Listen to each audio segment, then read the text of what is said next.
જ્યારથી ગોંડલ સ્ટેટની શરૂઆત થઈ આજથી 373 વર્ષ પહેલા આ કુંભાજી પહેલા ત્યારથી પૂજ્ય અદત્તપુરી બાપુ આ મોવિયા બિરાજમાન છે.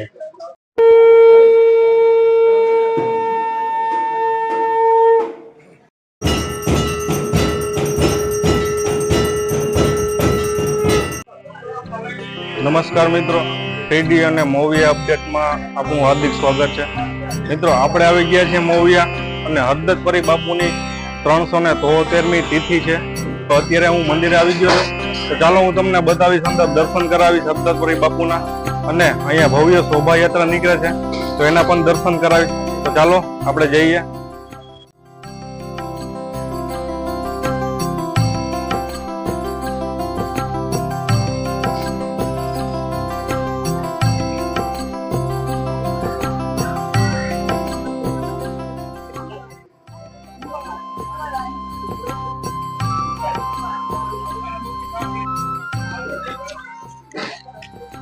મિત્રો, તમે ધજાના પણ દર્શન કરી લ્યો.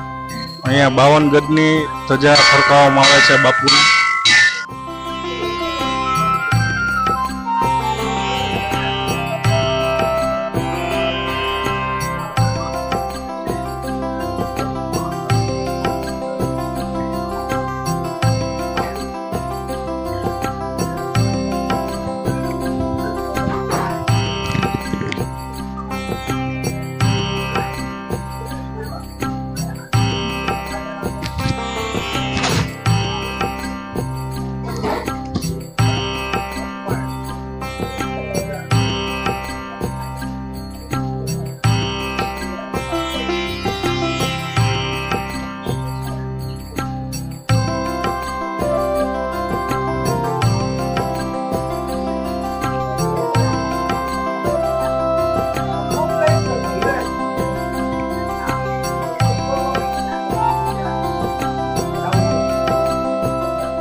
નમસ્કાર મિત્રો, આપણે આવી ગયા છીએ અત્યારે હળદર પરી બાપુના મંદિરે.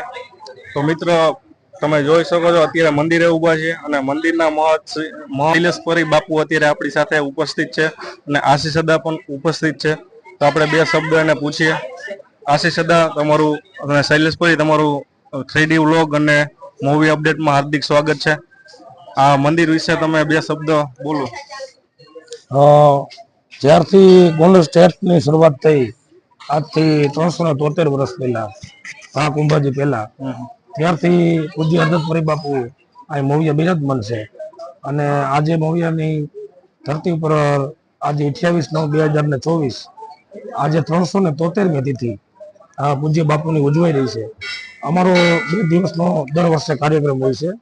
એમાં ગઈકાલે પંચકુટી યજ્ઞ કાલે સંપૂર્ણપણે પૂરો થઈ ગયો અને આજે પૂજ્ય બાપુની તિથિ સવારે બટુક ભોજન, ત્યારબાદ રક્તદાન કેમ્પ, ત્યારબાદ સામૂહિક પ્રસાદ જે લેવા પટેલ કડવા પટેલ સમાજ પર રાખવામાં આવ્યો હતો જે સંપૂર્ણપણે પૂરો થયો. ત્યારબાદ બપોર બાદ 3 વાગે પૂજ્ય બાપુની શોભાયાત્રા ગામના મુખ્ય માર્ગો ઉપરથી પસાર થાય છે અને હાલમાં અત્યારે શરૂ છે. અને આજે સાંજે 10 વાગે ભવ્ય સંતવાણી જેમાં અલ્પાબેન પટેલ અને જયદીપભાઈ સોની તેમનો સંતવાણીનો કાર્યક્રમ છે. તો દરેક શ્રદ્ધાળુ ભક્તો આ દરેક ભોજન ભજનનો લાભ લે અને મોવિયા ગામ પધારે. હજારો શ્રદ્ધાળુઓ આવી ચૂક્યા છે. હજી પણ આ શરૂઆત ચાલુ જ છે અને હજી પણ આવતા રહેલા છે. આ રીતની અમારી ભવ્ય તિથિ દર વર્ષે ઉજવાય છે. પૂજ્ય શૈલેષપરી બાપુ અમારે મોવિયા અત્યારે શૈલેષપરી બાપુ તિથિ ઉજવી રહ્યા છે અને સંપૂર્ણપણે મોવિયા ગામને આબેહૂબ રીતે સજ્જ કર્યું છે. આ એક છે કે થોડો વરસાદી માહોલના કારણે થોડો પ્રશ્ન થયો, પણ મોવિયા ગામને માટે વરસાદ કોઈ માયને રાખતો નથી. આવી સ્થિતિમાં પણ મોવિયા ગામના લોકો, બહેનો, ભાઈઓ, બાળકો, યુવાનો દરેક લોકો હૈયાથી હૈયું મળાવી અને આ પ્રસંગને માણી રહ્યા છે અને આ પ્રસંગ ઉજવાઈ રહ્યો છે. અત્યારે દરેક જગ્યાએ નાના મોટા સ્ટોલ કરવામાં આવ્યા છે. ક્યાંય ખાણીપીણીના સ્ટોલ છે, ક્યાંય સાંસ્કૃતિક સ્ટોલ મૂકવામાં આવ્યા છે. આવી રીતે આખા ગામની અંદર છેલ્લા 5 દિવસથી એક ભવ્ય બાપુની તિથિ નિમિત્તે એમ કહેવું તો કહી શકાય કે મોવિયાની આ દિવાળી જ ગણાય. અમારા દરેક તહેવારો કરતાં પણ વિશેષ જો કોઈ તહેવાર હોય તો પૂજ્ય બાપુની તિથિ છે જે અત્યારે ઉજવાઈ રહી છે અને વર્ષો સુધી ઉજવાતી રહેશે અને એમાં વધારો થતો રહેશે, ઘટાડો ક્યારેય નહીં થાય. આજે 20,000 વ્યક્તિઓએ સામૂહિક પ્રસાદ લીધો છે અને અત્યારે સાંજે પણ પ્રસાદ બધા લેશે. તમારો ખૂબ ખૂબ આભાર.